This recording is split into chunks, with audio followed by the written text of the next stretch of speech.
Un abrazo y nos vemos en el próximo episodio. Hoy vamos a sumergirnos en la película Helena Undone, una película lésbica e independiente que desafió las convenciones y se convirtió en un hito en el cine LGTBQ+. Detrás de esta obra, la visión singular de la directora Nicole Kohn, cuya propia vida y romance le sirvieron de inspiración para esta historia genuina y conmovedora. Analizaremos la sublime química entre sus protagonistas y el icónico beso que rompió récords. Exploraremos su impacto duradero en la comunidad y dónde puedes verla hoy mismo. Una historia de amor, de autodescubrimiento y valentía que te dejará sin aliento. En el vasto universo del cine lésbico hay historias que no solo se ven, sino que se sienten.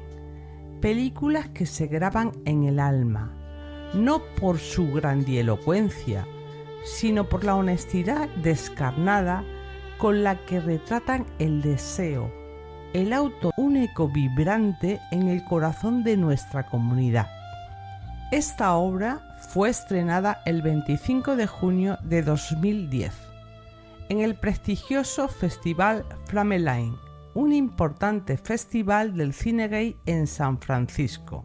Marcó de inmediato su intención, hablar directamente a nuestra comunidad, y lo hizo con una repercusión notable. Helena Undone se erige como una película de romance lésbico fundamental y profundamente emotiva.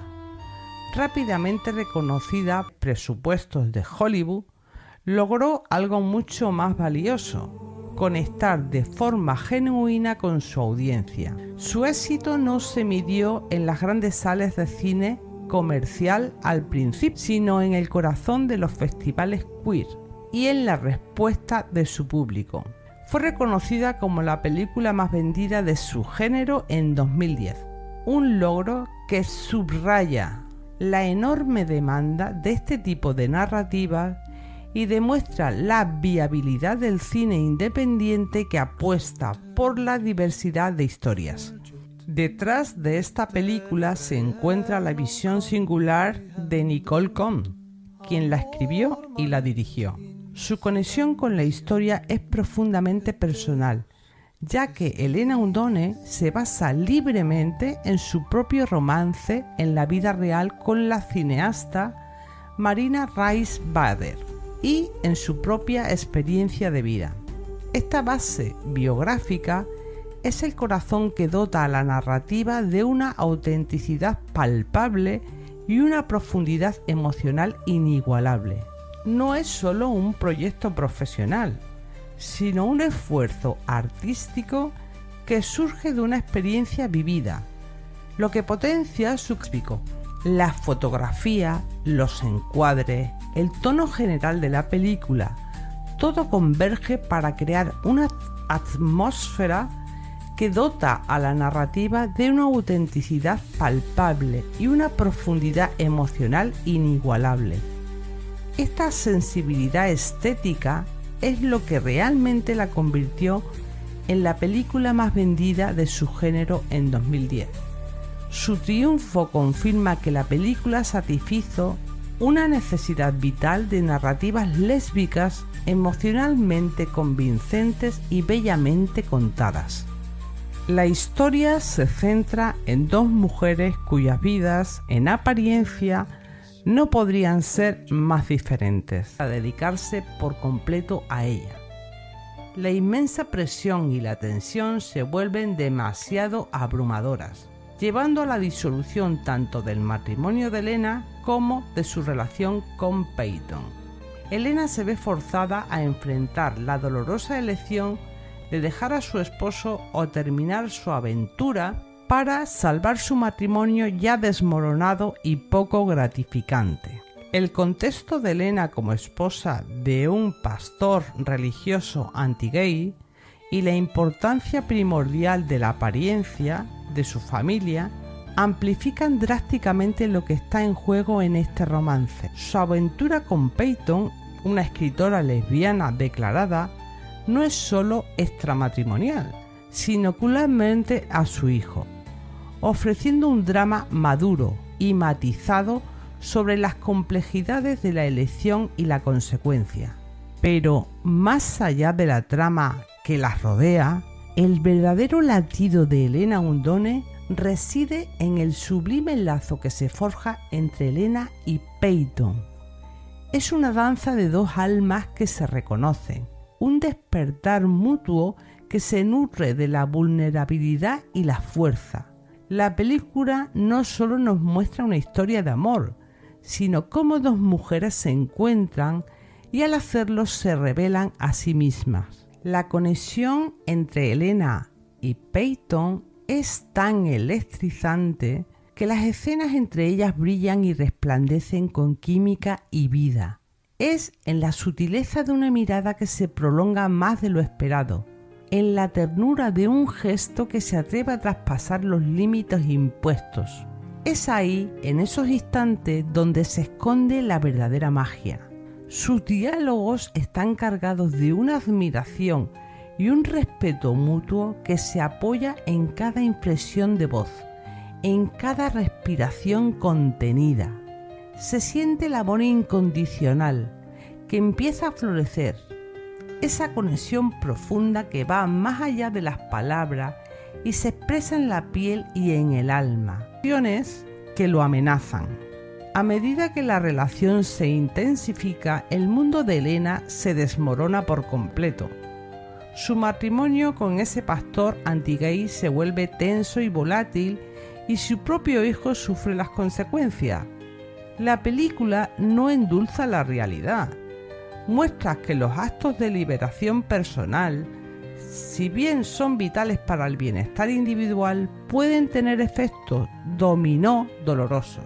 Sin embargo, en medio de este caos y las consecuencias dolorosas, el vínculo entre Helena y Peyton se hace más fuerte y más resiliente.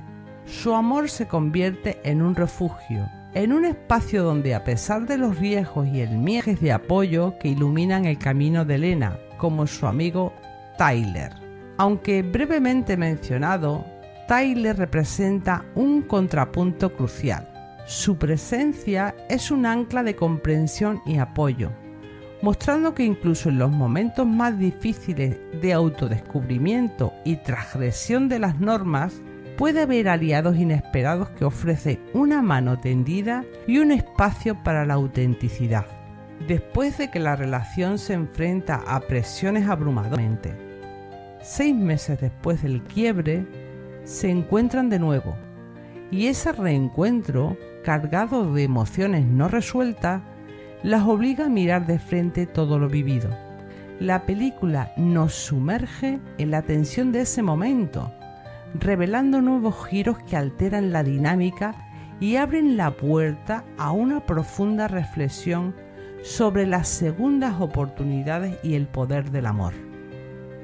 Como ya hemos señalado anteriormente, más allá de la complejidad emocional y la sublime química entre Helena y Peyton, Helena Undone se catapultó a la fama por un momento cinematográfico que rompió moldes: la inclusión de lo que se ha señalado como el beso en pantalla más largo de la historia del cine. Desgraciadamente no puedo poneros el beso al completo, porque YouTube no me lo permite, por los derechos de autor. Pero os aseguro que tras ver esa escena, con ese beso apasionado tan largo, una tiene que salir corriendo al baño y pegarse una ducha pero fría. Madre del amor hermoso. La naturaleza apasionada y sensual de la película. No se busca el récord, sino una expresión del deseo femenino con una honestidad y una duración que raramente se habían visto en pantalla, convirtiéndose en un elemento clave de su identidad y su atractivo perdurable. El impacto de esta película, Helena Undone, no sería el mismo sin el talento y la presencia de sus dos actrices principales, quienes aportaron una autenticidad innegable a sus personajes. Por un lado tenemos a Neca Cedergren, nacida en Alemania pero criada en Estados Unidos, una actriz de trayectoria consolidada.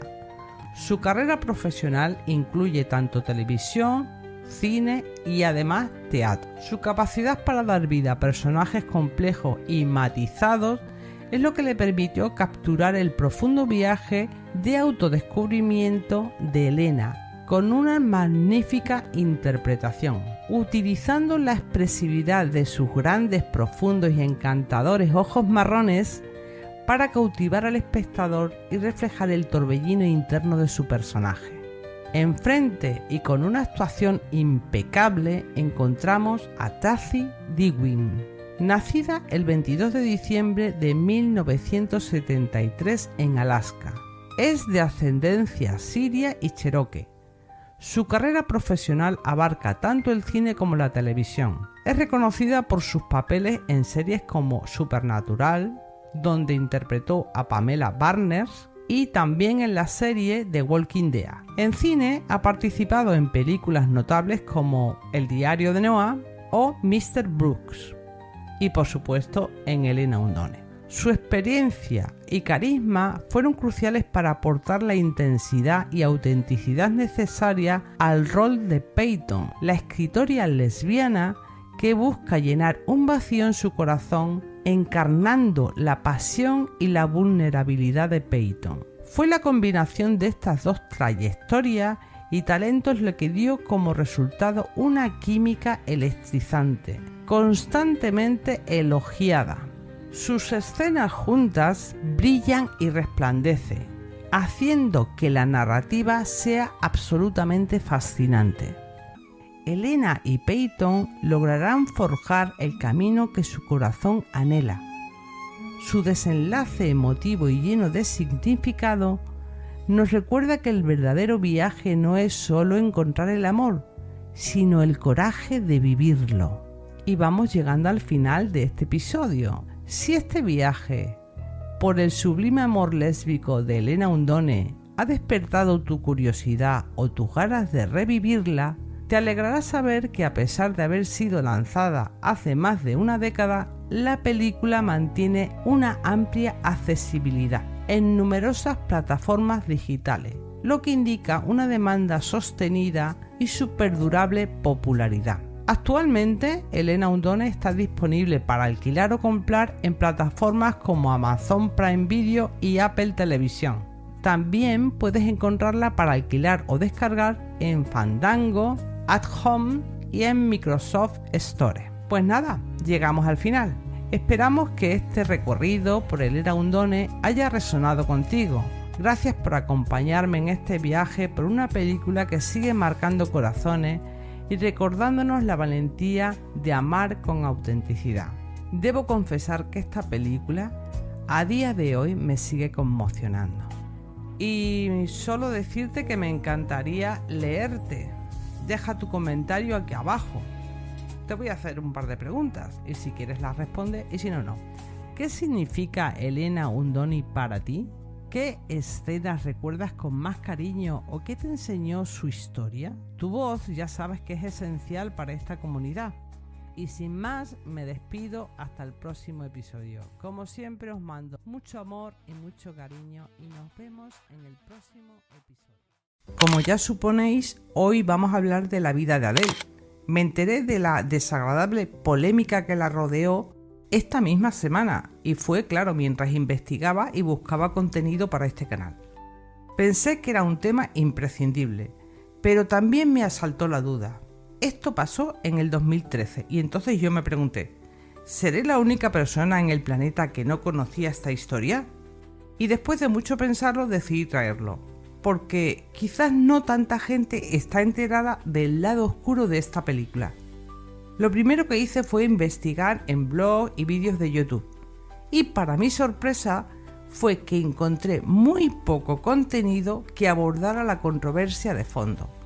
De hecho, la mayoría seguía elogiando la película sin matices. Antes de que empecemos a desmenuzar el escándalo, he de confesaros que yo en su momento la intenté ver. La comencé, pero no la terminé. Había algo que no me atrapó de esta película, no me llegó. Me resultó incluso aburrida. Y digo esto respetando profundamente para quienes esta película sí que fue un referente e importante en sus vidas. Ahora, lógicamente, la he vuelto a ver. Lo primero que tengo que decir es que el papel de Adele me resulta súper doloroso y el de Emma de rechazo. Y este sentimiento de rechazo me inquietaba, porque no sabía muy bien por qué me hacía sentir eso. Pero luego lo fui descubriendo. Y es lo que voy a intentar explicar a lo largo de todo este vídeo. Y dicho esto, la conversación es necesaria. Volvamos a 2013. El cine de autor francés se vestía de gala para el Festival de Cannes. La película se llevó la codiciada Palma de Oro. Por primera vez en la historia, otorgaba el premio tanto al director como a sus dos protagonistas. El director, tiene un nombre imposible de pronunciar, no lo voy a decir, es conocido por su método de trabajo, un estilo que él llama naturismo. En esencia, buscaba una autenticidad tan extrema que requería despojarse por completo de la actuación, capturando momentos que parecieran robados de la vida real. Este método se tradujo en el set en algo muy diferente a la poesía. El triunfo fue apoteósico. La crítica la celebró por su supuesta honestidad descarnada, esto entre comillas, por la belleza cruda con la que retrataba el primer amor y el despertar sexual de un adolescente. Parecía que por fin el deseo lésbico saltaba a la gran pantalla con la épica y la duración que merecía. Por un lado, era un hito hacia la visibilidad, pero esa aclamación tenía una fisura muy profunda. Tras el telón rojo se gestaba un escándalo que nos obligó a la comunidad a hacernos una pregunta. ¿Es suficiente con vernos en la pantalla si la forma en que se nos ve no es la real? Y el conflicto no tardó en explotar, impulsado por las voces de las propias actrices y la autora original del cómic, Juliette Moreau. Ellas no solo cuestionaron el resultado, sino el proceso. Las protagonistas describieron un rodaje extenuante y doloroso. La queja principal se centró en la exigencia del director por la repetición constante de las escenas. La película debía rodarse en 2 meses, pero se llevó a cabo en 5, debido a la duración excesiva de esas escenas, donde las secuencias llegaban a demorarse hasta 18 horas de grabación. Podían llegar a repetir una escena hasta 70 veces al día. En este tiempo las actrices difícilmente comían y difícilmente dormían. También algunas de las personas que participaron en el set o que eran parte del cuerpo técnico llegaron a comentar que estas escenas les incomodaban muchísimo por cómo veían el sufrimiento de las actrices. Una de las escenas más polémicas y principales de la película que dura 8 minutos. Esta secuencia fue grabada en 10 días. Durante todo este tiempo, las actrices fueron obligadas a utilizar unas prótesis de silicona porque las escenas que tenían que grabar exactamente esa parte del cuerpo femenino tan íntimo las lastimaba en exceso, a tal grado que las llevaban al llanto e incluso a colapsar durante las grabaciones. Léa Seydoux, no sé si lo he pronunciado bien, es una de las actrices, describió el trato recibido y la forma en que el director exigía las tomas. Añadió en una entrevista posterior que las escenas sexuales las hicieron sentir como Esta declaración trascendió la crítica laboral, sugiriendo que la búsqueda del naturalismo por parte del director había cruzado la línea ética, reduciendo a las actrices a objetos y a una mirada voyerista prolongada. Otra de las escenas potentes y muy polémicas de esta película y que las marcó mucho fue esa escena donde ellas se pelean tras la infidelidad de Adele. El director las obligó a golpearse con excesiva fuerza durante horas para no perder el realismo de la escena. El impacto de estas condiciones laborales extremas llevó a las actrices a una declaración profesional drástica, anunciaron que nunca volverían a trabajar con este señor. Judy Morrow, la autora del cómic y del texto en el que está basada la película, dijo sentirse asqueada cuando vio la película, diciendo textualmente lo siguiente: era una demostración exuberante y fría de lo que los hombres heterosexuales creen que es el sexo lésbico, que básicamente se limita a... La dichosa escena de 8 minutos, dijo Judy Morrow, es muy poco coherente y verosímil, porque lo único que produce es una sexualización hecha para los hombres de lo que ellos entienden que es una relación íntima entre mujeres. Y de hecho Julie añade o finaliza diciendo que se nota que lo que falta en el set de la película son lesbianas, porque esta película no está hecha de una forma realista. Pero el conflicto no se limitó al detrás de las cámaras, también se reflejó en la dinámica de la pareja. La crítica más aguda desde la perspectiva sáfica es que la relación entre Adele y Emma, a pesar de su intensidad, termina reproduciendo los roles tradicionales de una pareja heterosexual dentro del patriarcado. Por ejemplo, Emma, que es la del pelo azul, la pintora, asume el rol de hombre simbólico. Es la intelectual, la artista, la que tiene ambición y la que avanza en su carrera. Ella es la proveedora de prestigio. Y sin embargo Adele asume el rol de la mujer tradicional. Es la emocional, la cocinera, la que abandona sus estudios y se conforma con ser maestra de niños, la que cuida del hogar. Ella queda relegada a ser la musa de Emma, en lugar de ser una compañera con agencia propia. En resumen, un director, hombre, impuso su visión sobre la voz de las mujeres, en este caso las actrices y la autora original del cómic, demostrando que incluso en un relato sáfico el poder en la industria sigue siendo patriarcal. Y yo creo que este argumento tiene toda la razón. Y es fácil de ver, o más bien diría yo, es fácil de sentir. De sentir lo que te transmite esta película si la comparas con lo que te transmiten otras. Voy a poner algunos ejemplos.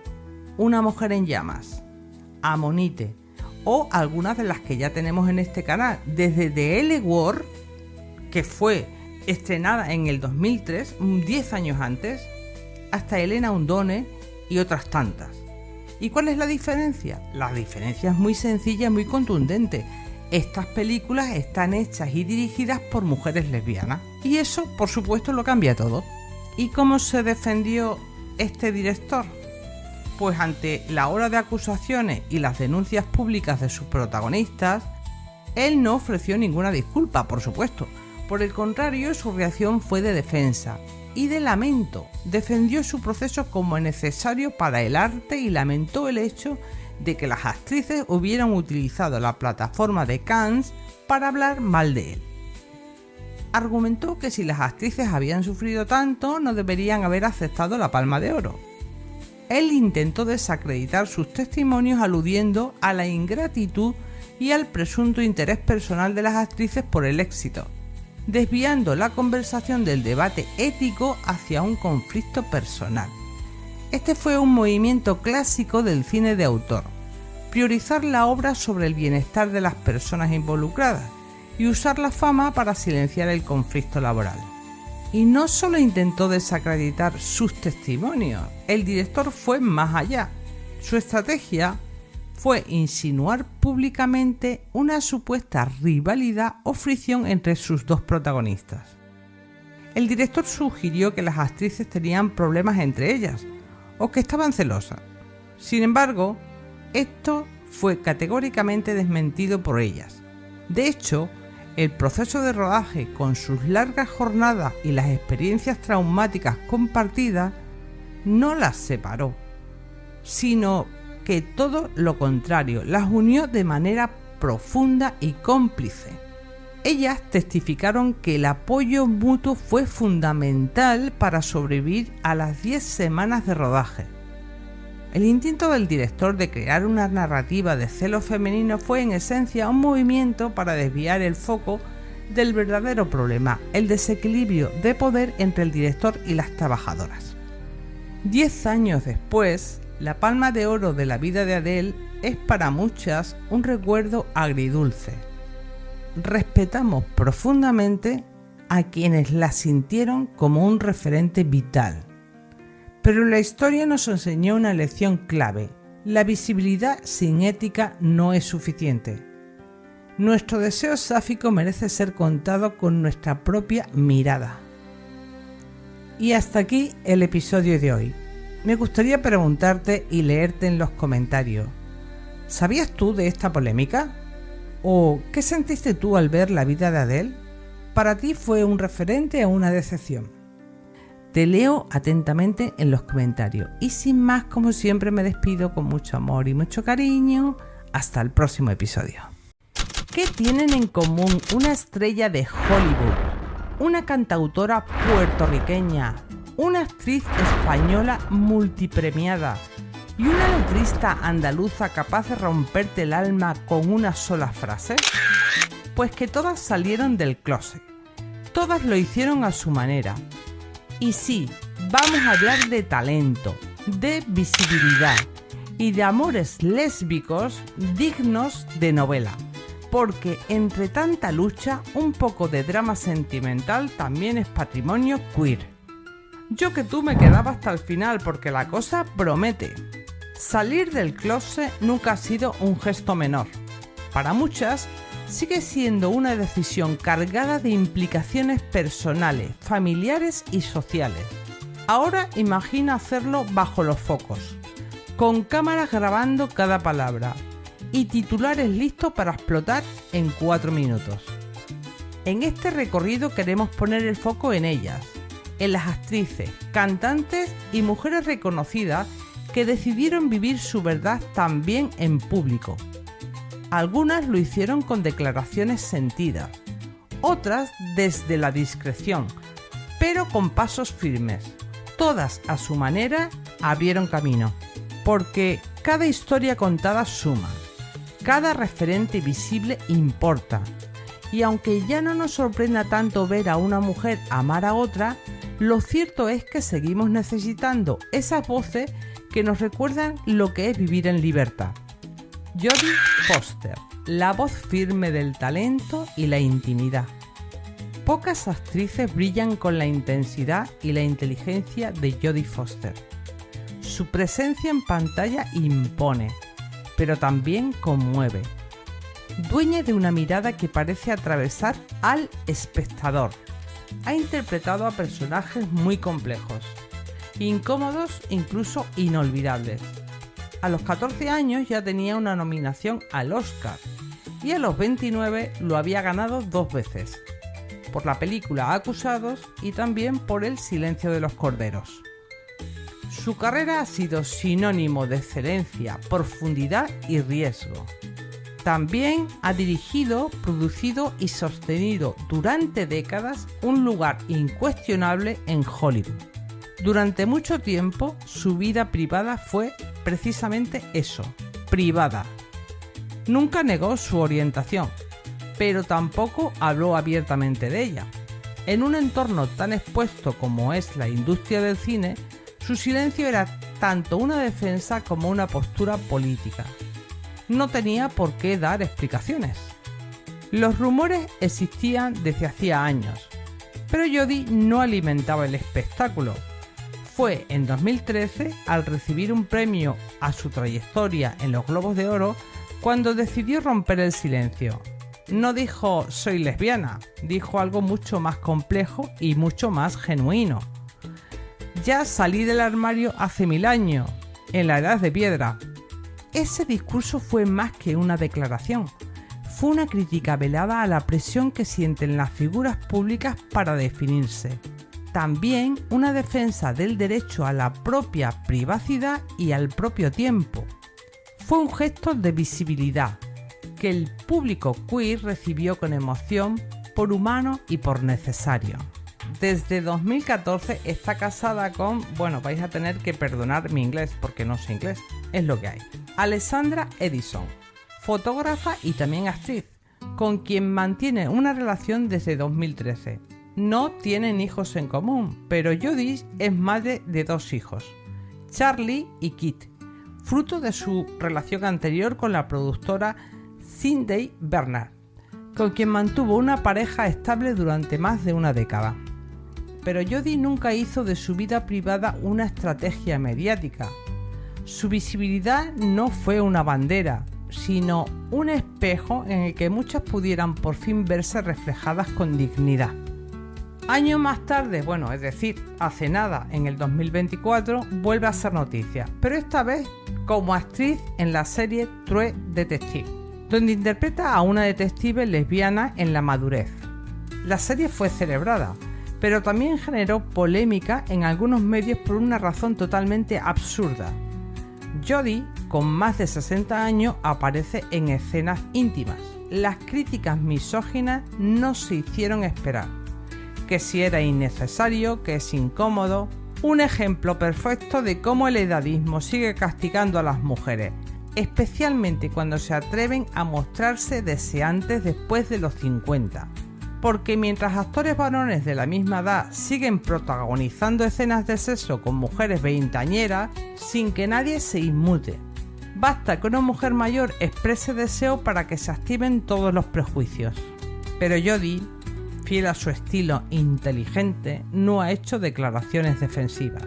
Su actuación habla por ella, y su sola presencia, habitando un cuerpo deseante y libre en pantalla, ya es una forma poderosa de resistencia. Cani García, amor con acento propio y sin etiquetas. Cani García no solo canta, interpreta, escribe y emociona. Nacida en la Toa Baja, Puerto Rico, esta cantautora se ha convertido en una de las voces más respetadas de la música en español, con múltiples Grammy en su haber. Su repertorio habla del amor, la pérdida y la fortaleza con una profundidad rara en la música comercial. Su honestidad artística ha calado especialmente en quienes buscan canciones que digan lo que muchas veces cuesta poner en palabras. Antes de asumir públicamente su orientación, Cani estuvo casada con el guitarrista Carlos Padial, con quien compartió 7 años de noviazgo y 3 de matrimonio. Se divorciaron en 2013, sin hijos y sin grandes titulares. Su vida sentimental se había mantenido al margen del foco, con una presencia discreta que dejaba claro que lo personal no era parte del espectáculo. Todo cambió en 2016, cuando decidió compartir abiertamente su historia, a través de una publicación sencilla pero poderosa en redes sociales. Presentó a su pareja de entonces, Jocelyn Trauch, su entrenadora personal. Sin dramatismo ni alarde, escribió con total naturalidad: el amor es uno, no importa cómo venga vestido. Este gesto fue mucho más que una foto. Para miles de personas, especialmente en Latinoamérica y en España también, fue una sacudida necesaria. Cani se casó con Jocelyn en el 2019, consolidando una relación construida con afecto y discreción. En 2022 se definió públicamente como lesbiana, reafirmando que ya no sentía la necesidad de esconderse ni de justificarse. Pero no solo fue visible, lo llevó también a su música. En el 2024 lanzó esa canción que hemos bailado todas, En esa boca, junto a John Mico, una bachata abiertamente lésbica. Que 2 mujeres comparten deseo en una canción de este género fue un hito en sí mismo, sobre todo por venir de una artista consolidada y querida por un público amplio. Cani volvió a demostrar que se puede romper moldes sin perder autenticidad. El público queer la abrazó con emoción, no solo por el gesto, sino por el tono, sin victimismo, sin esconderse. Y fuera del entorno LGTB, la reacción fue mayoritariamente de respeto, porque su talento ya estaba consolidado y su visibilidad solo sumaba verdad. Cani no es que se convirtiera en la cantante lesbiana, Siguió siendo Cani, la que escribe como si te conociera, la que canta con el corazón a flor de piel, la que decidió amar en voz alta. Eso sí, cuando estuvo lista, lo hizo. Y la amamos por ello. Inma Cuesta, visibilidad íntima en clave cotidiana. Inma Cuesta es sin duda una de las actrices más queridas y versátiles del cine y la televisión española. Nacida en Valencia en 1980, pero criada en Andalucía, ha interpretado muchos papeles icónicos en películas como La novia, La impresionante historia de la voz dormida y series como Águila Roja, Arde Madrid o El desorden que dejas. Su talento, carisma y presencia escénica la han llevado a ser nominada varias veces en los premios Goya y a consolidarse como una figura imprescindible del audiovisual español. Inma siempre fue muy discreta con su vida privada, pero siempre desde hace años tuvo un claro compromiso con el feminismo y el colectivo LGTBIQ+. Se pronunció contra el abuso abusivo del Photoshop, apoyó causas sociales y celebró el orgullo sin necesidad de etiqueta. Mientras tanto, en medios y círculos cercanos circulaban rumores sobre su orientación, pero ella nunca lo negó ni tampoco lo alimentó. En 2019 dedicó públicamente un premio a su pareja, la guionista y productora Ángeles Maeso. Y en plena pandemia anunciaron que habían formado una familia, primero con una hija nacida en 2019 gestada por Ángeles y luego en mayo del 2023 con el nacimiento de su segundo bebé, esta vez gestado por Inma. La visibilidad se consolidó en el 2021 al recibir el premio honorífico de la Alianza Audiovisual Gay Lésbica, llamada ALEGA, cuando dijo: gracias a mi amor por ser la mejor compañera de aventuras y la mejor madre que mi hija podría tener. Una frase sencilla, íntima y potente, que dejó clara su identidad sin necesidad de titulares.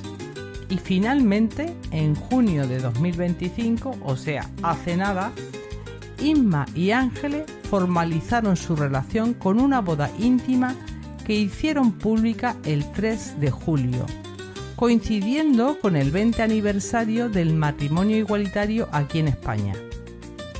Compartieron una imagen de ambas vestidas de blanco con un mensaje que conmovió a toda España, que decía: por todos los que tuvieron que esconderse y no pudieron vivir su amor en libertad, porque lo que no se nombra no existe. Hoy nos celebramos, ni un paso atrás. El impacto fue inmediato. Para muchas lesbianas y bisexuales, ver a una actriz tan reconocida hablar de su pareja, de sus hijos y de su boda fue profundamente significativo. No solo por lo que decía, sino cómo lo decía, con naturalidad, con ternura y con orgullo. Y en el entorno mediático general, la reacción fue mayoritariamente respetuosa. Quizás porque Inma nunca jugó al despiste ni vendió su vida privada. Simplemente, cuando sintió que era el momento, lo compartió. Y en esa forma de estar sin ocultarse, pero sin exponerse, hay una poderosa lección de libertad. Y ahora ya vamos con la última, que creo que también es bastante conocida y reconocida en Latinoamérica. Ella es española, Vanessa Martín, malagueña nacida en 1980. Es una cantautora de éxito indiscutible en España, con 8 discos, decenas de premios y una legión de admiradoras. Su música mezcla de poesía, sensibilidad y una expresión emocional que conecta de inmediato con el público. Vanessa, al igual que Inma, siempre ha sido muy discreta con su vida personal. Pero, al igual que Inma, su apoyo al colectivo siempre fue constante y fiel. participando en eventos como el Festivales del Orgullo Gay y enfatizando la importancia de dejar de señalar. En entrevistas admitía que había tenido momentos en los que me he enamorado de una mujer y dejaba caer que el amor es piel, independientemente del género. Durante años circularon rumores sobre su vida sentimental, especialmente por su cercanía con la cantante Malú, con quien compartió escenarios y complicidad. Aunque nunca confirmaron una relación, su reencuentro en 2023 interpretando juntas la canción de Vanessa Martín No te pude retener reavivó las especulaciones. Más adelante, en el 2019, se la vinculó con la periodista Mónica Carrillo, con quien fue vista en varias ocasiones y con quien compartió una relación no oficializada, pero ampliamente comentada. En junio de 2022, justo antes del Orgullo Gay, Vanessa dio un paso significativo. Publicó una carta poética en Instagram en la que afirmaba que me he ido descubriendo. Quiero que me duelan las rodillas de querer, sin importarme a quién.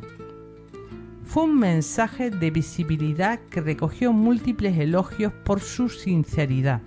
Lógicamente, su declaración fue acogida con muchísimo entusiasmo por el público queer, que estamos deseando que la gente salga del armario.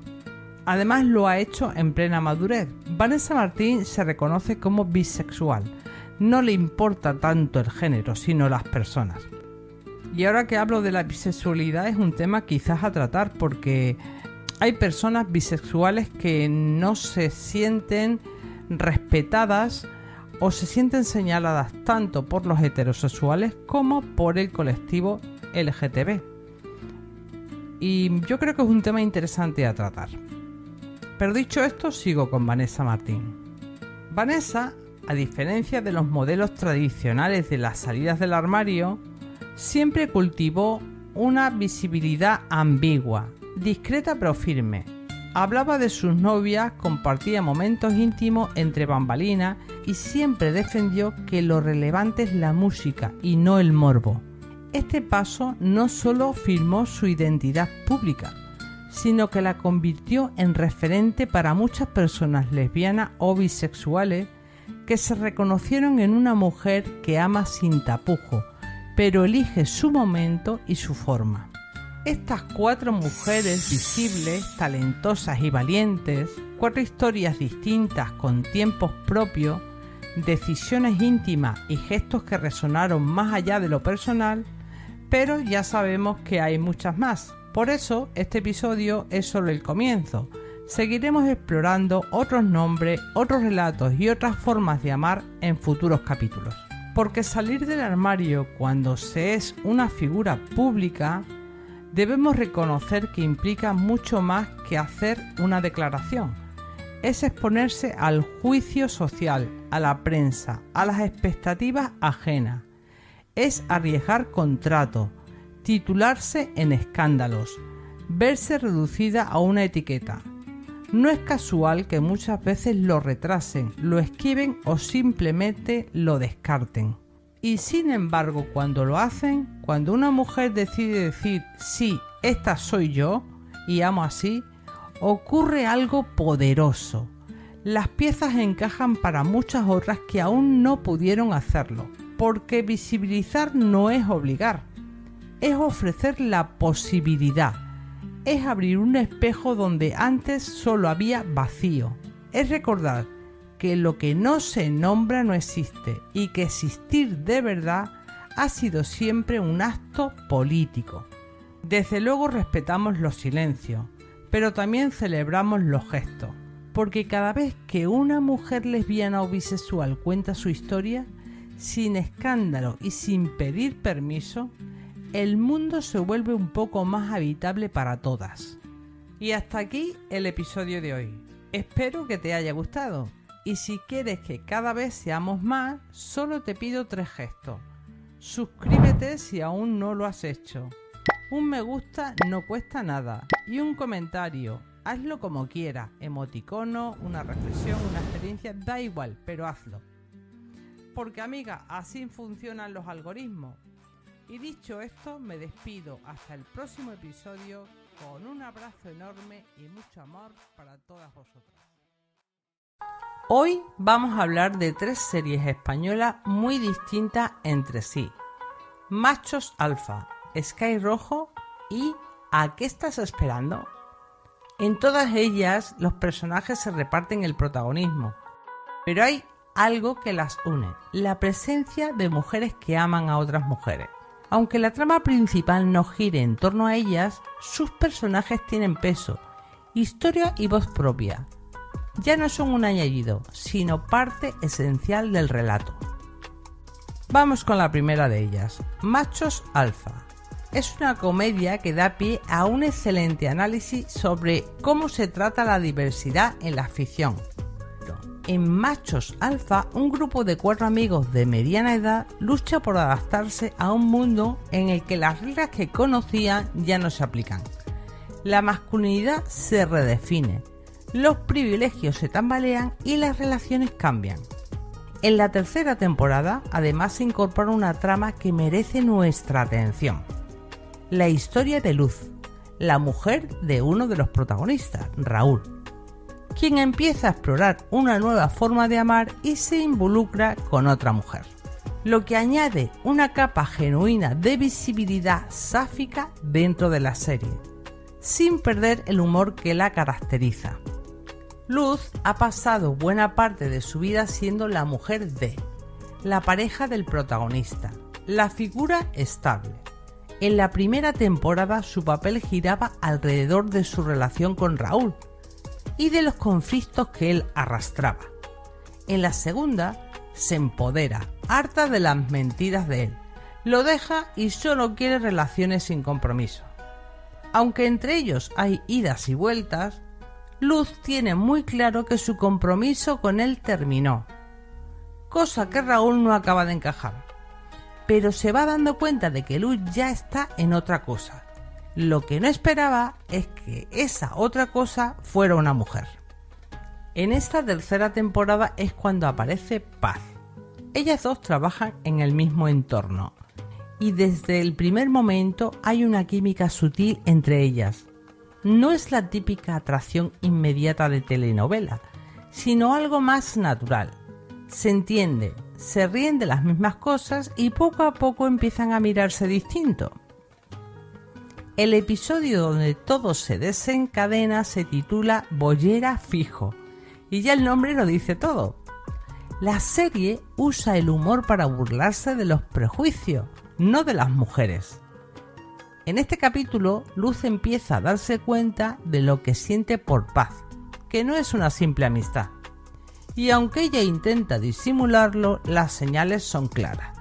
Busca excusas para verla, se pone nerviosa cuando está cerca y empieza a vivir esa mezcla entre curiosidad y miedo que da cuando algo nuevo te está pasando.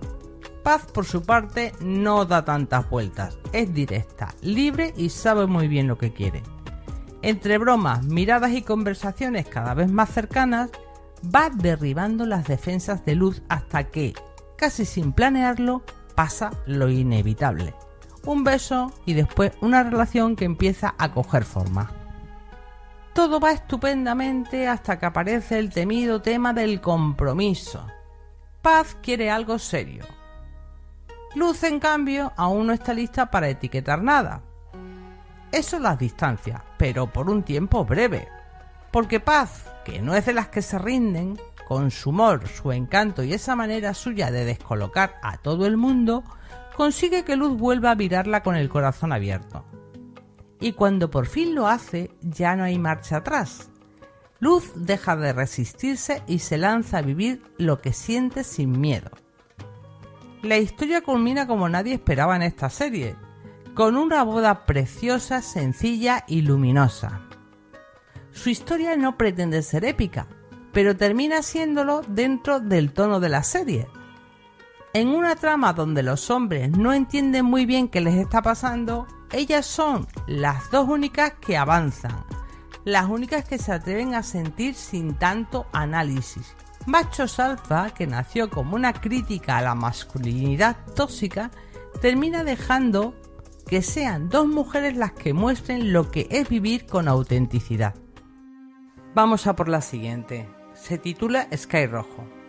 Sky Rojo es una serie que se adentra en una realidad brutal y por desgracia demasiado real. La prostitución, la trata de mujeres y la violencia que sostiene ese sistema. Bajo su apariencia de acción trepidante, de persecuciones y adrenalina, la serie muestra lo que ocurre cuando el cuerpo de las mujeres se convierte en mercancía. Es un relato oscuro, violento y al mismo tiempo profundamente humano. 3 mujeres que huyen, que luchan por su vida y que buscan entre el caos una mínima posibilidad de libertad. Ellas son Coral, Wendy y Gina, 3 mujeres distintas, unidas por la misma herida. Se conocen en el club Las Novias, un burdel regido por Romeo, su proxeneta, y sus secuaces, tipos extremadamente violentos que las someten a todo tipo de vejaciones. Coral llega al burdel huyendo de sí misma. Tenía una vida, un trabajo, una formación, pero algo en su pasado la persigue, una mezcla de adicciones, culpa y necesidad de desaparecer. Cree que en Las Novias nadie la encontrará, que podrá empezar de cero, pero lo que encuentra es un punto sin retorno. Wendy llega con una idea equivocada. Piensa que podrá ganar dinero rápido para salir adelante junto a su novia. Es joven, impulsiva y aún cree que puede controlar lo que le pasa. Pero el club la devora igual que a las demás. Le quitan los papeles, la libertad y el tiempo, y la convierte en una mercancía más. Gina, en cambio, nunca eligió. Es víctima de una red que la trae desde Cuba con falsas promesas de trabajo. Cree que será camarera y termina encerrada en un burdel en otro país, sin papeles ni salida. Es el rostro más puro de la ingenuidad y la trampa. Estas 3 mujeres llegan desde lugares distintos, pero comparten la misma pérdida, la de la libertad. En Las Novias no hay puertas abiertas ni contratos, solo deudas inventadas y miedo. De ese cautiverio y del intento desesperado por escapar, nacerá la historia que las unirá para siempre. Dentro del club Las Novias, la amistad entre Coral, Wendy y Gina nace del miedo compartido. Al principio, cada una sobrevive como puede. Coral con la mente fría, Wendy con su rabia, Gina con su ingenuidad, pero la violencia diaria las une sin quererlo. Empiezan a cuidarse, a cubrirse y a reconocerse. De ese instinto de protección surge algo más fuerte que el miedo, la lealtad. Cuando deciden huir ya no son 3 mujeres solas, sino un pequeño ejército que se sostiene mutuamente. En un mundo que las despojó de todo, su amistad se convierte en lo único que no pueden arrebatarles. Es en la 3ª temporada cuando las 3 logran escapar. Por fin las protagonistas consiguen huir y alejarse de la violencia, pero se llevan un maletín lleno de dinero de sus proxenetas, lo que significa que es una libertad a media. Pero en el mientras tanto intentan vivir con sus propios nombres y empezar de alguna forma una nueva vida. Es en ese momento cuando surge una historia inesperada, la historia de amor entre Wendy y Creta. Wendy siempre fue diferente. Desde el inicio de la serie se muestra abiertamente lesbiana, sin que eso sea su rasgo definitorio, sino parte natural de quién es ella. A lo largo de su camino, Wendy ha sido impulsiva, rebelde, apasionada y tierna a la vez. Ha amado, ha perdido y ha sobrevivido, pero es en la 3ª temporada donde por fin puede amar sin miedo. Conoce a Creta en el lugar donde trabaja, una gasolinera. Con la excusa de verla, Wendy pasa a diario a echar gasolina, hasta el momento en que sus miradas se cruzan y algo especial empieza a ocurrir. Creta aparece en ese nuevo comienzo como un soplo de calma. No llega para rescatarla ni para reemplazar el pasado, llega para acompañarla. Su encuentro no nace del drama, sino de la vida cotidiana. Y ahí, entre las ruinas del dolor, nace un amor limpio y luminoso, que parece imposible dentro del universo Sky Rojo. Lo que sucede entre ellas es exactamente lo que la serie necesitaba, un contrapunto de ternura en medio de tanta crudeza. Wendy, que hasta entonces solo había conocido la violencia sobre el cuerpo, empieza a vivir el cuerpo desde otro lugar, el del cuidado, el deseo compartido y la intimidad sin miedo. Y Greta, con su serenidad, le enseña que amar también puede ser descansar, confiar y quedarse quieta. Pero el pasado no desaparece. Los proxenetas logran encontrarlas y la historia se vuelve a teñir de violencia. Las tres protagonistas son perseguidas. Bueno, y no solo las tres protagonistas, la nueva protagonista, la novia de Wendy, Creta también, que no sabe qué es lo que está pasando. Creta no entiende nada, no conoce el pasado de Wendy, no sabe de dónde viene ni lo que ha hecho para sobrevivir, porque Wendy nunca se atrevió a contarle la verdad. Quería protegerla, pero también protegerse de volver a mirar atrás. Esta omisión, este silencio, es la grieta invisible de una historia que por lo demás parecía perfecta. Creta, cuando se ve perseguida por un montón de hombres violentos, no comprende absolutamente nada. Es cuando Wendy le cuenta la verdad y Creta se siente engañada. Aquí hay un momento de inflexión en su historia donde Creta decide separarse, pero por poco tiempo. Cuando se aleja, recuerda los momentos felices vividos junto a Wendy y a pesar de todos los peligros que sabe que van a acontecer, vuelve junto a ella. La relación de estas dos mujeres no es solo una historia de amor lésbico, es la posibilidad de ternura en un entorno que lo ha destruido todo. Greta le da a Wendy una razón para creer en una vida más allá del dolor, y Wendy, con su torpeza y su coraje, le enseña a Creta que amar también puede ser una forma de luchar.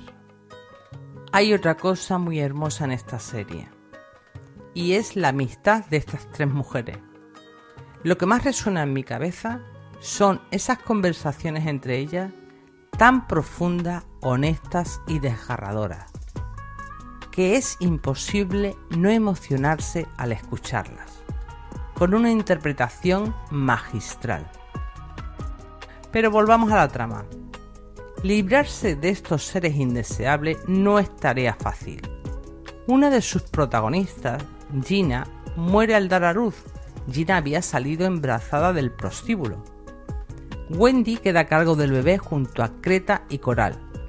Juntas toman una decisión: criar al niño y seguir adelante lejos del pasado que las destruyó. El final de la temporada es intenso y vibrante y de algún modo es feliz. No por la ausencia de dolor, sino porque a pesar de todo hay vida. Las protagonistas consiguen romper el ciclo y llevar a cabo una hazaña que no revelaremos para no echar a perder un momento tan apoteósico. Lo que empezó como una huida termina siendo una liberación. Ya no corren, ahora caminan hacia adelante, con la memoria de Gina acompañándolas, con el recuerdo de lo perdido, pero también con la serenidad de haber hecho lo correcto. Bueno, yo he de confesaros que esta serie empecé a verla, pero la tuve que dejar de ver. La tuve que dejar de ver porque contiene escenas demasiado violentas, o sea, muy explícitas, con muchos detalles, y las violaciones también. Entonces no podía soportarlo, o sea, me quedaba fatal. Entonces, la serie es buenísima, pero para mí le resta valor que tenga esta violencia tan explícita. Creo que no es necesario. Pero bueno, para quien pueda soportarlo, adelante.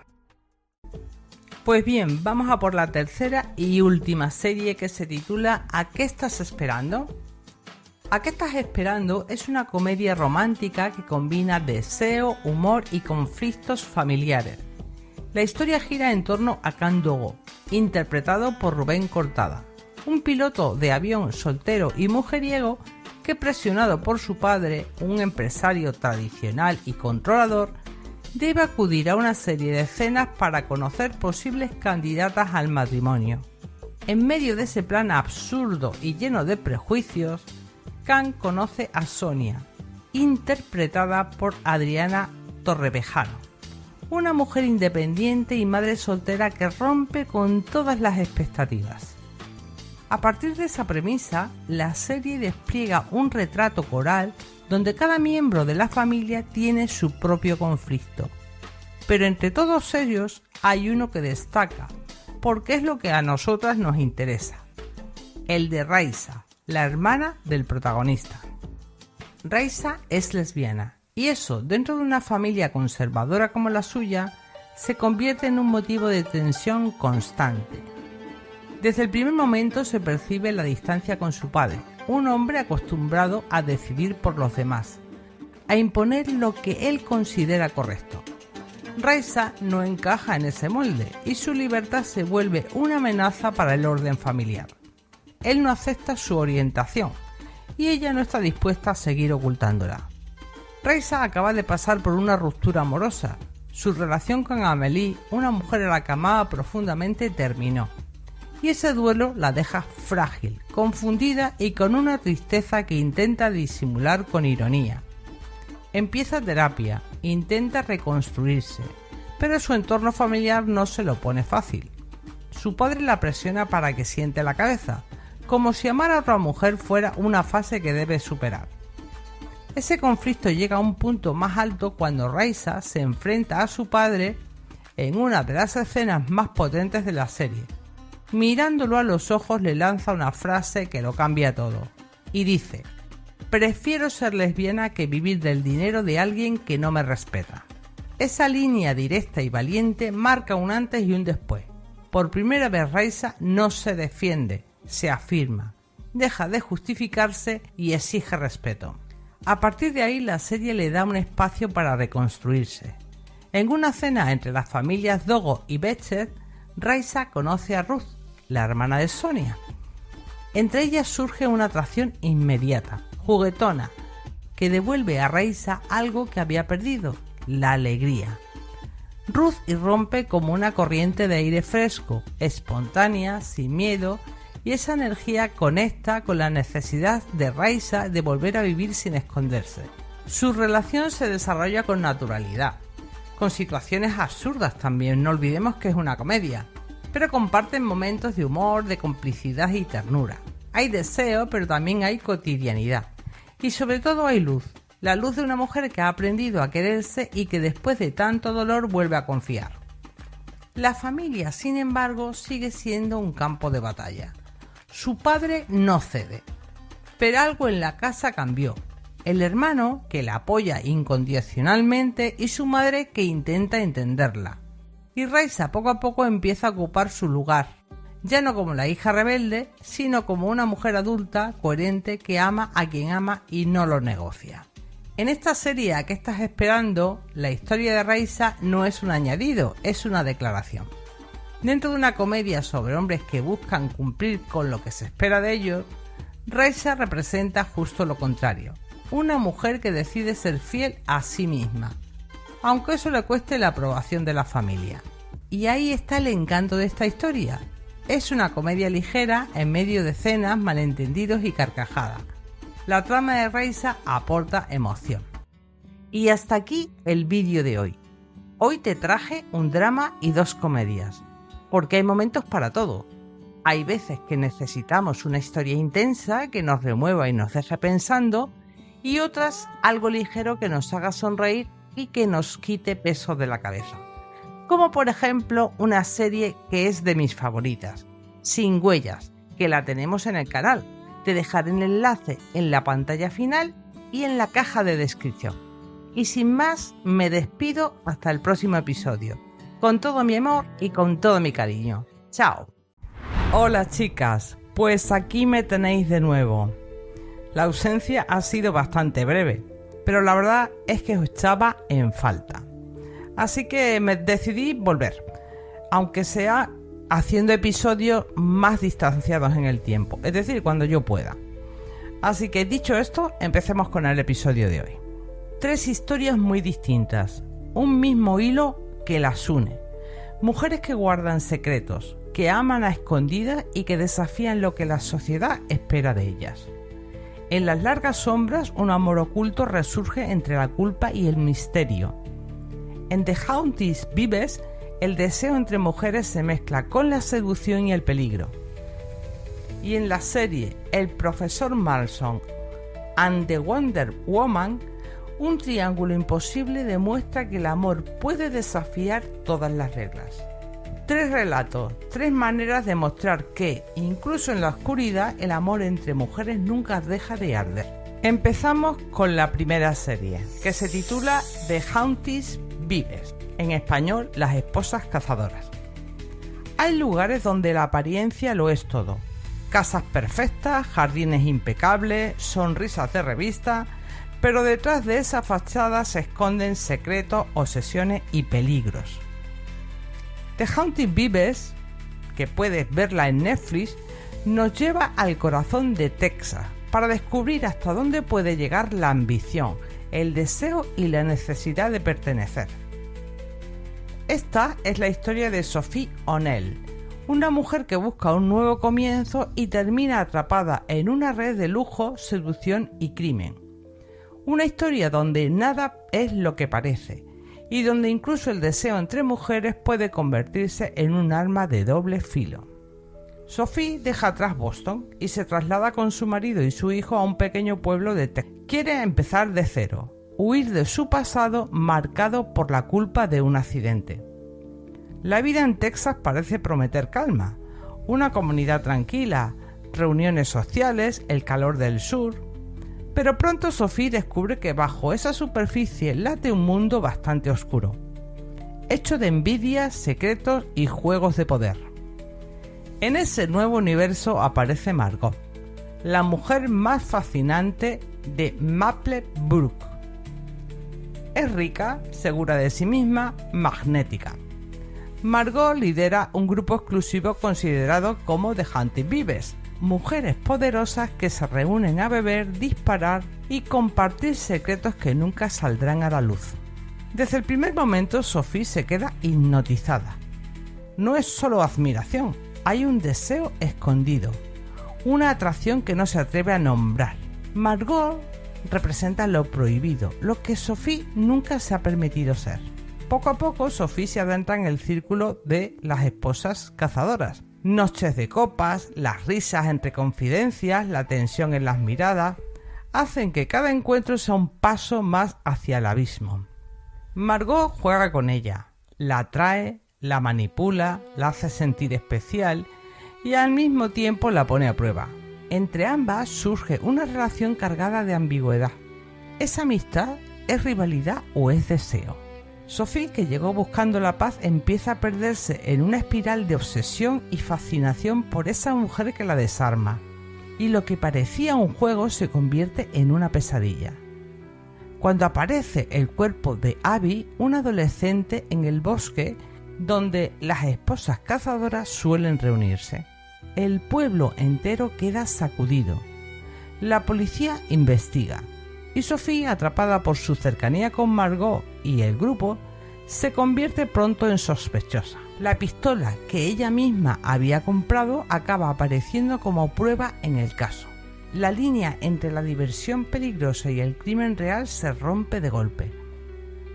A medida que avanza la investigación, Sophie se da cuenta de que está atrapada en un laberinto de mentiras. Las esposas cazadoras no solo son un grupo de amigas, son un círculo de poder, donde el silencio y la lealtad son armas. Cada mujer guarda un secreto, cada gesto es una estrategia. Y ninguna, incluso Margot, parece ser lo que parece. Poco a poco las máscaras empiezan a caer. Detrás de las sonrisas perfectas y del brillo de los lujos, emergen culpas, secretos y tensiones que nadie quiere nombrar. La serie no entrega respuestas fáciles, juega con la ambigüedad, con las sospechas y con la tensión entre atracción y peligro. El verdadero enfrentamiento no es solo con lo que pasa alrededor, sino también con lo que Sophie descubre de sí misma y de lo que siente cuando se mira demasiado cerca de Margot. Y hasta aquí puedo leer para no hacer spoiler. Vamos con la siguiente, es una serie española que a mí realmente me gustó muchísimo. Se titula Las largas sombras. Hay historias que no mueren con el tiempo, sombras largas que se extienden durante décadas, esperando el momento exacto para salir a la luz. Las largas sombras nos habla de eso, de cómo un secreto enterrado puede volver 25 años después y cambiarlo todo. La serie nos sitúa entre el presente y el pasado, en la vida de un grupo de mujeres que compartieron su adolescencia y que, al reencontrarse, descubren que el tiempo no ha borrado las culpas, ni los silencios, ni los amores prohibidos. Y en medio de todo, entre huesos hallados en una cueva, miradas que aún pesan y heridas abiertas, aparece una verdad que brilla como un hilo en la oscuridad. La de dos mujeres que se amaron en secreto, Rita y Candela, y que al reencontrarse en la madurez, descubren que lo suyo nunca desapareció del todo. La historia arranca con un hallazgo inquietante. En una gruta de Mallorca aparecen restos humanos. La inspectora Paula Ríos viaja hasta allí, con un presentimiento que pronto se confirma. Los huesos pertenecen a su hermana Mati, desaparecida un cuarto de siglo atrás en un viaje escolar. Ese descubrimiento no solo abre una investigación policial, abre también la caja cerrada del pasado, obligando a todas las que compartieron aquel verano a enfrentarse a lo que llevan años callando. El hallazgo reúne a las 6 mujeres que un día fueron inseparables: Rita, Teresa, Sole, Candela, Carmen y Lena. Ahora son adultas, con vidas distintas, pero todas llevan cicatrices invisibles. El reencuentro es incómodo. La amistad juvenil está contaminada por secretos, por cuentas pendientes, por verdades que nunca se dijeron. Cada una encarna un modo distinto de arrastrar el pasado. La que se refugió en la familia, la que buscó independencia, la que huyó y la que se rindió. Pero ninguna de ellas vive en paz. Mati, la hermana desaparecida, siempre estaba en el centro de todo. Sabía más de lo que parecía y de algún modo su presencia marcó a cada una. Con el paso del tiempo, esos recuerdos teñidos por la culpa muestran cómo lo que debía ser un verano de libertad se convirtió en un terreno frágil, lleno de silencios, tensiones y secretos que todavía pesan. Entre todas esas sombras aparece un destello, el vínculo entre Rita y Candela, que en su adolescencia lo suyo fue algo más que amistad. Compartieron un amor intenso pero escondido, vivido con miedo a ser descubierto. En los 90, amar a otras chicas era impensable para muchas, y lo suyo quedó enterrado entre la culpa y el silencio. En el presente, cuando vuelven a encontrarse, basta una mirada para saber que esa historia nunca murió del todo. Entre las conversaciones contenidas, los gestos que parecen inocentes y las tensiones no resueltas, la serie insinúa que algo sigue vivo. El regreso del pasado no solo despierta recuerdos, también desata nuevas tragedias. Las amigas empiezan a sospechar unas de otras. Viejos rencores y culpas se mezclan con la investigación policial. Y cuando una de ellas aparece muerta en el presente, el miedo se instala de nuevo en el grupo. La serie juega con esa doble tensión. ¿Qué pasó realmente hace 25 años con Mati, la hermana desaparecida? ¿Y quién es capaz hoy de matar para seguir guardando un secreto? Las largas sombras es mucho más que un thriller. Es un retrato sobre cómo el pasado condiciona el presente, sobre cómo la culpa se hereda y sobre cómo los silencios pueden matar tanto como un arma. Pero también es un canto a la amistad femenina, a la necesidad de sanarse juntas, porque entre tanta oscuridad hay una verdad luminosa. Vamos a por la tercera y última película, Profesor Marston and the Wonder Woman. La verdad es que esta película me gustó muchísimo. Es una película que te hace replantearte una pregunta.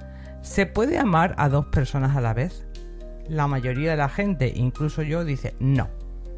Pero cuando ves una película como esta, que es una historia real, ese no tan rotundo cambia por completo. Y te empiezas a preguntar, ¿y por qué no? ¿Qué argumentos hay sólidos y reales para decir un no tan rotundo? Como he dicho, es una historia que está inspirada en hechos reales. William Marston existió. Fue un psicólogo, inventor del primer detector de mentiras y creador de Wonder Woman. Sí, Wonder Woman, el cómic. Marston inventó la base del detector de mentiras y además escribió artículos donde defendía la idea de que los cómics podían servir para educar. En 1941, bajo el seudónimo de Charles Moulton, escribió las primeras historietas de Wonder Woman. El arte, la ilustración, fue realizado por un dibujante. Lo interesante es que la inspiración para el personaje vino directamente de Elise, la mujer con la que vivían en una relación poliamorosa. De Elizabeth tomó la inteligencia y la fuerza. De Olive acabó convirtiéndose en una de las historias de amor más singulares y más incomprendidas del siglo XX. Conocía. A su lado, no como una sombra, sino como un igual, estaba su esposa Elizabeth, una mujer brillante con un máster en psicología y una ambición que desbordaba las expectativas que se imponían a las mujeres de su tiempo. Y entonces apareció Olive, una joven estudiante, tímida pero curiosa, que comenzó a trabajar como asistente para William. Olive tenía una dulzura desarmante, una manera de mirar al mundo con frescura y con cierta vulnerabilidad. Era distinta, hija de una feminista radical, la sobrina de Margaret Sanger, como cabría esperar en un relato convencional, sino también y con mucha fuerza entre Olive y Elise, una mezcla de ternura y deseo. Y Olive, que al principio la veía como una mentora, empezó a descubrir en ella una atracción inesperada, algo que iba más allá de la admiración. Así, sin buscarlo, los tres quedaron atrapados en un terreno nuevo, inexplorado, que desafiaba las normas de su tiempo. Olive entre el deseo y el temor al escándalo. El mundo se les venía encima y dentro de la casa la tensión crecía. Elizabeth no pudo soportarlo más y en un arrebato de dolor, de miedo e ira, pidió a Olive que se marchara. La ruptura en un vacío que nada lograba llenar. Por un momento pareció que aquel amor no había tenido futuro, que la sociedad los había vencido. Cada uno sufrió esa separación a su manera. Fue entonces cuando comprendieron una verdad dolorosa y luminosa a los ojos del mundo. El tiempo, inevitable, el paso del tiempo, trajo consigo la despedida. En 1947 William murió a causa de un cáncer, dejando a Elizabeth y a Olive frente a un mundo que estaría allí. Elizabeth y Olive, lejos de separarse, continuaron juntas. Criaron a los hijos, compartieron la vida cotidiana, se cuidaron mutuamente durante décadas. Su relación, nacida en medio de la censura y el prejuicio, se transformó en un compromiso sólido, íntimo y duradero. Y aquí está lo verdaderamente revelador. Lo que en el destino era verdadero, tan fuerte que sobrevivió incluso a la ausencia de William. El legado que dejaron no solo está en los cómics de Wonder Woman, sino en la manera en que nos obligan a pensar el amor y la familia desde otro lugar. Al contrario, lo hace mucho más valiente. Y hasta aquí el episodio de hoy. 3 relatos muy distintos, pero dignos de ver. Y nada, sin más, me despido hasta el próximo episodio. ¿Quién no ha sucumbido alguna vez a una maratón de L-Word? Esas tramas que rozaban lo inverosímil, los amores tan intensos que necesitaban su propio código postal, los celos que hacían temblar cualquier amistad, y por encima de todo, ese refugio soñado por todas, el Planet. Para muchas, The L Word fue más que un simple pase de madrugada. Fue el primer rincón televisivo que nos mostró a un grupo de amigas lesbianas viviendo sin filtros. Amaban con la misma torpeza adorable que nosotras, se equivocaban con la misma vergüenza que conocemos y se apoyaban con la fuerza de quien sabe que no está sola. Hoy te invito a regresar juntas a ese universo. Volveremos a encontrarnos con sus historias, sus pasiones y sobre todo esa hermandad que nos hizo creer que aunque fuera a través de la pantalla, también formábamos parte de él. Abróchate el cinturón emocional. Este viaje viene cargado de nostalgia, de risas cómplices y de todos esos momentos que seguimos guardando como un pequeño tesoro. A principios de los 2000, la televisión nos ofrecía retratos de mujeres sáficas como si fuera un bien de lujo. Eran escasas, dramáticas y con un final de lágrimas fácil. Eran personajes secundarios, en historias ajenas a nosotras, relegados a amores imposibles y clichés que agotaban antes del primer capítulo. Y entonces, en el 2004, Showtime rompió el molde. Lanzó una serie narrada desde el corazón de las protagonistas lesbianas, bisexuales y queer, con todas sus luces y con todas sus sombras, pero sin pedir permiso y sin pedir perdón. Por primera vez vimos a un grupo de amigas que no se escondían, vivían su sexualidad abiertamente, tenían su propio refugio, el Planet, y compartían alegría, traiciones y pasiones con una franqueza casi revolucionaria. Para muchas fue como encontrar un salvavidas en alta mar, una ventana auténtica donde por fin nos podíamos reconocer. Pero, ¿cómo nació The L Word? La serie fue creada por Ilene Klein, una guionista que, como tantas otras mujeres lesbianas, sentía que no veía sus propias historias reflejadas en la pantalla. Quería mostrar un mundo real, vibrante, diverso, donde las mujeres queer fueran las protagonistas absolutas. No fue fácil convencer a una cadena de televisión de apostar por un proyecto así. Eran tiempos en los que la representación sáfica seguía siendo tabú en muchos espacios. Pero Showtime decidió arriesgarse y vaya si acertaron. El resultado fue una serie que, aunque nacida con espíritu comercial, logró algo mucho más grande: convertirse en un referente para toda una generación. Y en el corazón de esa serie estaba algo que la hacía especial: sus personajes, sus historias y esa amistad que se tejía entre ellas a través de cada mirada, cada conversación y cada encuentro en el Planet. El Planet no era solo un bar, era un símbolo, un espacio de libertad, de comunidad, de sororidad. Allí se reían, lloraban, se confesaban secretos y tejían esa red de afecto que tantas de nosotras hemos soñado tener en nuestra propia vida. Desde luego, lo que nos enganchó de un vistazo fue ese elenco de personajes tan imperfectamente perfectas. Empecemos por Beth y Tina, la pareja fetiche de la serie. Un torbellino de pasiones donde cada abrazo venía con receta de celo y cada reconciliación saboreaba a segunda oportunidad. Sus idas y vueltas eran un carrusel en el que, confesémoslo, todas buscábamos asiento varias veces. Como bien sabían, y si no os lo digo yo, The L Word tiene 6 temporadas. Esta pareja mítica de la serie, Beth y Tina, pasaron por cantidad de situaciones, pero para mí una de las más relevantes fue la primera separación.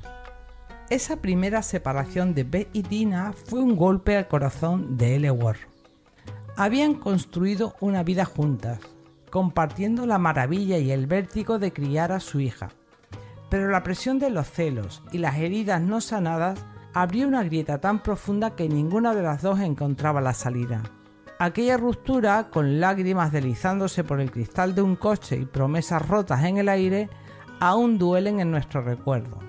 Pese a sus nuevos caminos, Beth sumida en sus demandas sin fin, Tina explorando una relación pacífica y sosegada, el destino la seguía empujando al mismo círculo de amigas. Cada aparición en el Planet o en algún evento de la comunidad desataba un instante eléctrico, miradas que parecían acusar, sonrisas ladeadas cargadas de cómplice y esperanza, silencios que gritaban lo que ninguna voz se atrevía a articular. Y llegó el día más esperado. Atrapadas juntas en un ascensor a oscuras, sin más testigo que el palpitar de sus propios miedos, fue entonces cuando, entre el frío metálico de las paredes, Beth y Tina se redescubrieron. Un beso intenso, la promesa hecha carne y la confesión que Beth le hace a Tina y le susurra al oído: estar contigo es como volver a casa. Para nosotras, las fans que contábamos los días como si la reconciliación fuera la bendición de un milagro, aquel beso supuso un estallido de alivio y de júbilo. Porque, seamos francas, tras tanto ¿volverán o no volverán?, necesitábamos ese acorde final, un recordatorio de que incluso en la ficción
your name, I set fire to your name, I set fire to the rain, ran through us into the flame, when we fell, something died, 'cause I knew that was the last time.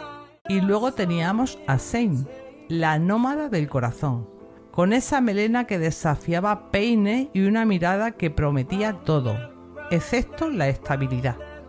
Libre como un pájaro nocturno, pero con el pavor al compromiso marcado a fuego en la piel.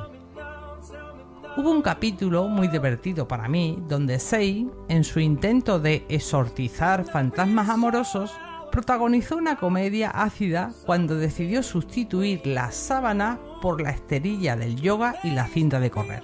Nina, the celibacy thing is like a master cleanse to my body. You gotta try it. You know, Shane, I've gone long periods. Pero su voluntad se evaporó, más rápido que un susurro en un huracán. En el gimnasio empleaba más tiempo en admirar las sentadillas de las clientas que en marcarse un solo burpee. Era la ironía perfecta, huir del compromiso practicando estocadas al aire libre. Sin embargo, aquel fin de semana de descontrol, sexo anónimo, salpicado de drogas de todos los colores, acabó por devorarla. Al regresar, Zayn se encontró cara a cara con el eco de su propia soledad. Un vacío tan intenso que ningún cuerpo, por más seductor que fuera, pudo llenar. Fue precisamente esa revelación la más dolorosa. Entender que la libertad sin raíces puede convertirse en la jaula más fría.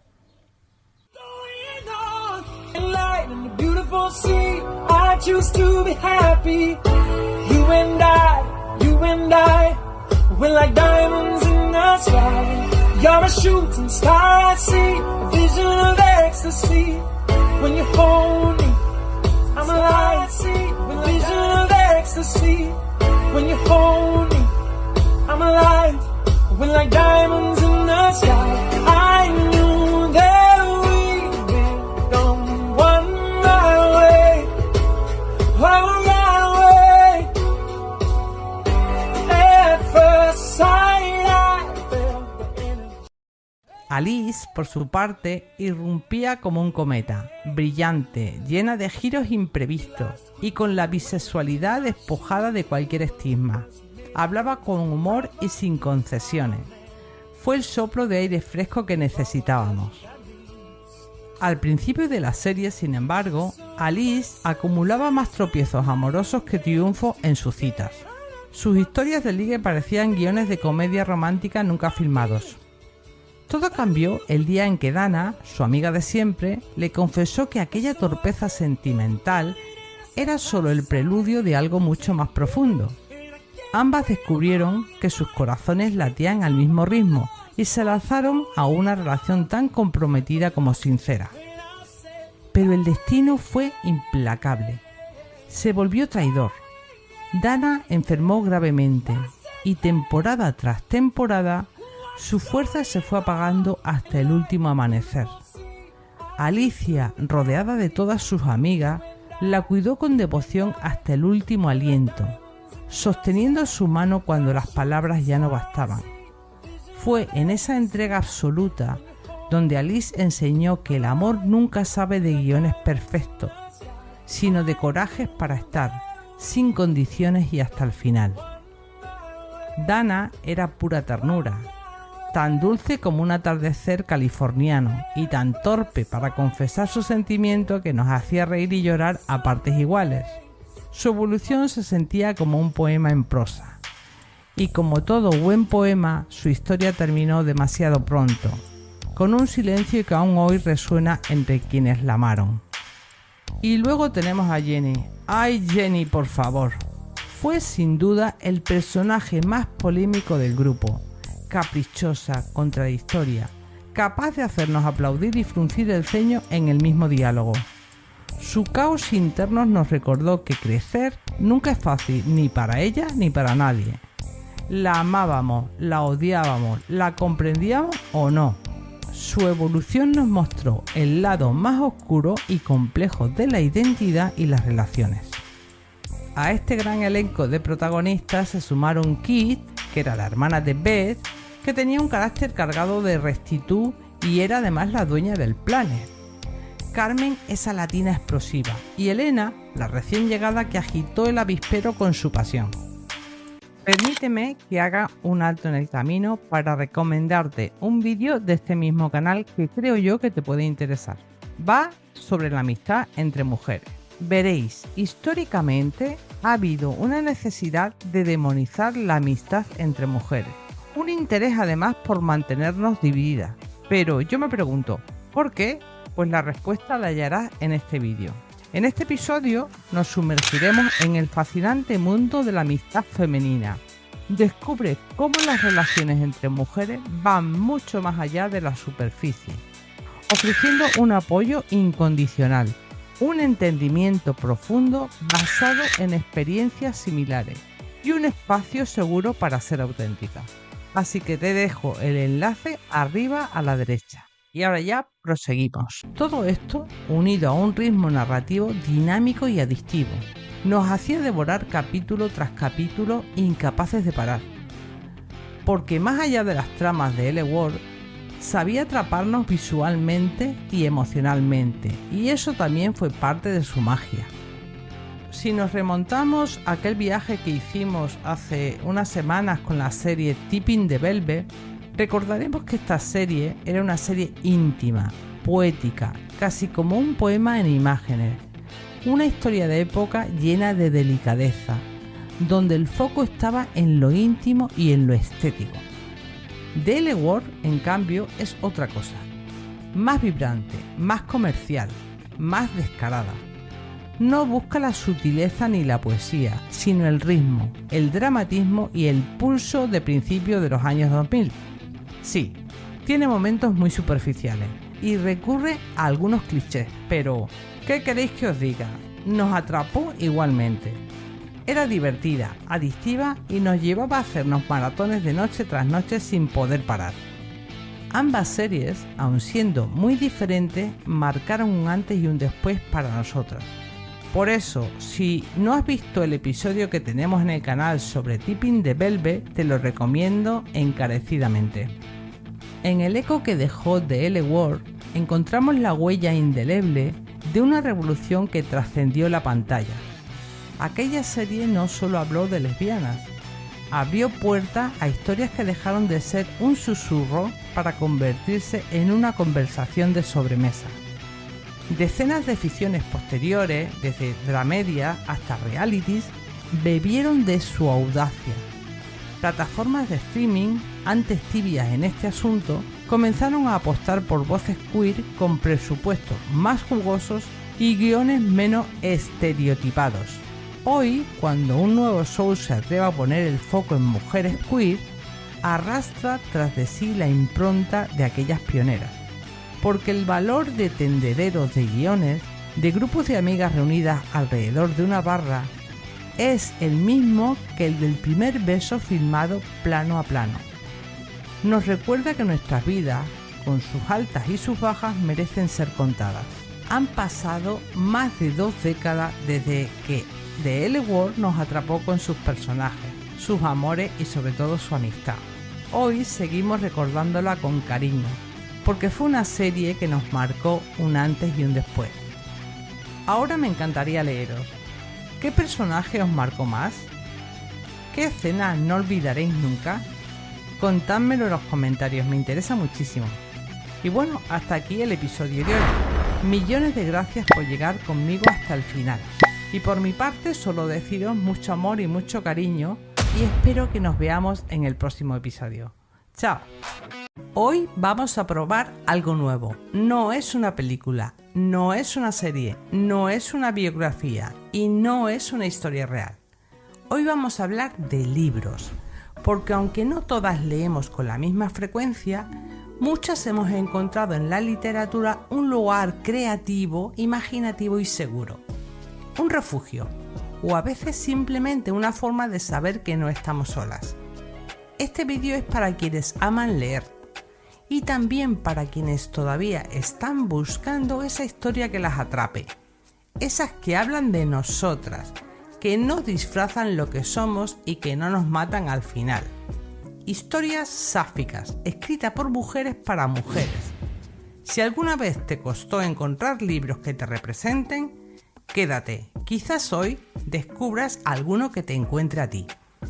Comenzaré presentándote el libro que se titula El Plan C, escrito por Ana, que es una escritora española que en los últimos años se ha convertido en una de las voces más leídas dentro de la narrativa sáfica contemporánea en lengua hispana.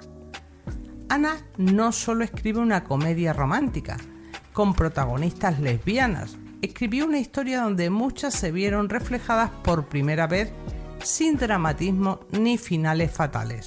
Una historia donde ser lesbiana no es el conflicto, sino parte de la historia. Las protagonistas son Sandy y Elizabeth. Trabajan juntas en una revista dirigida al público lésbico y bisexual. En teoría son compañeras, pero en la práctica no se soportan.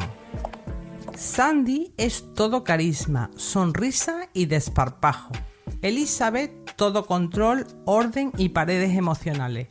Una extrovertida empedernida, frente a una perfeccionista siempre en pie de guerra. Y a pesar de que Sandy tiene el resto de las compañeras de plantilla encandiladas por su encanto natural, Elizabeth parece ser tristemente inmune a sus efectos. Podría incluso decirse que la odia un poquito. Su carácter extrovertido y despreocupado le pone de los nervios, y esa fama de sex symbol que arrastra a sus espaldas le da alergia en cantidades industriales. Ella es meticulosa, ordenada y organizada hasta la médula, y la colisión de opuesto que le supone compartir un mismo espacio-tiempo con Sandy le sube las catecolaminas a lo bestia. De pronto surge la historia perfecta para un artículo que las embarca a ambas en un viaje con destino a un pueblo perdido de Kansas. Las lanza a una convivencia forzada, donde lo que parecía claro empieza a desdibujarse. Tendrán una semana para descubrir que a veces lo que realmente necesitas es dejar que la vida te sorprenda, porque a veces lo que más te molesta de alguien es justo lo que más temías necesitar. Y lo que parecía imposible solo necesitaba tiempo y cercanía para revelarse. El Plan C es una comedia romántica, sáfica, ligera y entrañable, que se lee con una sonrisa, pero sin caer en lo superficial. Tiene chispa, ritmo y diálogos que funcionan. Ideal para quienes disfrutan de las historias de enemigas a amantes, de los viajes que transforman y de esos romances que llegan justo cuando habías bajado la guardia. Este enfoque ha hecho que el libro sea considerado un imán para las lectoras, lo que sugiere tanto popularidad como aprecio generalizado por su estilo y su tono. Vamos con el segundo libro, Esa ciudad no era para nosotras, escrita por Natalia Paz, que es una escritora y psicóloga chilena. Aunque no forma parte del círculo literario comercial ni ha publicado una gran cantidad de obras, su primera y única novela, Esa ciudad no era para nosotras, la posicionó rápidamente como una voz que vale la pena escuchar. Su formación en psicología se nota en su escritura. Hay una mirada profunda, introspectiva, sensible al conflicto emocional y también una honestidad que desarma, porque no intenta complacer ni adornar lo que duele. Natalia escribe con una sobriedad poco común, sin artificios, sin excesos, pero con una precisión que va directo a donde tiene que ir. Esa ciudad no era para nosotras es una novela corta pero contundente. Pone en palabras uno de los conflictos más complejos dentro de las relaciones. ¿Qué pasa cuando una quiere ser madre y la otra no? La historia se centra en una pareja de mujeres que se aman, pero que empieza a quebrarse justo en el momento en el que el deseo de una, el de formar una familia, choca con la negativa firme de la otra. Aquí no hay villanas, no hay redención. Hay una realidad, que a veces el proyecto de vida no es negociable. Con una escritura contenida, directa, sin adornos ni dramatismo excesivo, Natalia Paz consigue algo muy difícil: narrar una separación desde el amor, desde la lucidez, desde ese punto donde ya no hay nada que hacer, pero tampoco nada que reprochar. Es un libro que duele, porque toca fibras profundas. Una lectura imprescindible si buscas literatura sáfica con peso emocional real, escrita desde Latinoamérica sin fórmulas ni concesiones. Y vamos a por el tercer libro. Su autora es Isabel Frank y el título del libro se llama Dos tazas. Ella, Isabel, aunque muchas la conocen por su seudónimo literario Lola Vanguardia, es una de las pioneras de la literatura lésbica en España, con una trayectoria que comenzó en los años 90, cuando apenas había referentes visibles. Desde entonces ha construido un universo narrativo propio, lleno de ironía, crítica social y personajes inolvidables. En diciembre de 2020 publica una novela escrita durante el confinamiento, Dos tazas, una novela policíaca y cómica, con protagonistas lesbianas en la que rescata a su personaje más emblemático, la inspectora Emma García. Un personaje que muchas recordamos con cariño y con muchas risas. ¿Por qué? Porque escribió un primer libro en el año 2004 titulado No me llames cariño, donde le dio vida a este personaje tan entrañable. Un personaje entrañable, pero también muy peculiar y en situaciones muy peculiares. Es una novela que destaca por introducir suspense con un toque chistoso y fácil de digerir. La autora utiliza el humor y teje alianzas femeninas para resolver casos en un mundo narrativo sin personajes masculinos dominantes. El libro es considerado elemental por la crítica y por su equilibrio magistral entre dos géneros muy dispares, el policíaco y el humor, logrando evitar la tragedia bollodramática. En este libro, la inspectora debe enfrentarse a una serie de robos a ancianas ricas y también a un sospechoso intento de suicidio de una escritora cuyo libro compromete a varias personas. En su reingreso al cuerpo de policía, la inspectora Emma García tendrá que enfrentarse a estos dos casos en paralelo, y ambos la crearán problemas morales. Con la ayuda de su siempre fiel compañera mozo de escuadra Montse Murals, recorrerá el camino de la resolución pasando por una sucesión de peripecias que removerán su pasado, sus sentimientos y su sentido de la ética. Si te gusta disfrutar de las historias con humor inteligente, misterio sin drama gratuito y protagonistas lésbicas, esta lectura es para ti.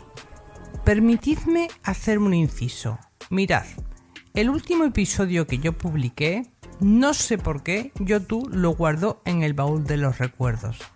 Quiero decir, lo recomendó mínimamente, con lo cual es un vídeo que apenas tiene visualizaciones comparados con otros. ¿Y por qué? Pues no lo sé. Lo que sé es que me produce un poquito de rabia. Primero porque se trata de una historia real que merece ser contada. Amal y Ebtisam, dos adolescentes de Arabia Saudita, el único hecho que cometieron fue enamorarse con 15 años. Os podéis imaginar lo que esto supone en un país como este. Tuvieron que atravesar un calvario inhumano. Y menos mal que la historia acabó felizmente. Esta es la primera razón de mi indignación. Y la segunda es que cada vídeo que yo elaboro me cuesta horas y horas de mi tiempo libre. Todo lo hago yo. ¿Y por qué? Pues porque no puedo permitirme delegar trabajo, por supuesto remunerado, en otras personas. Y además, una cosa es que un vídeo no tenga alcance porque no gusta a la gente o no llama la atención, cosa respetable, y otra cosa muy distinta es que la plataforma decida qué vídeo lanza o qué no.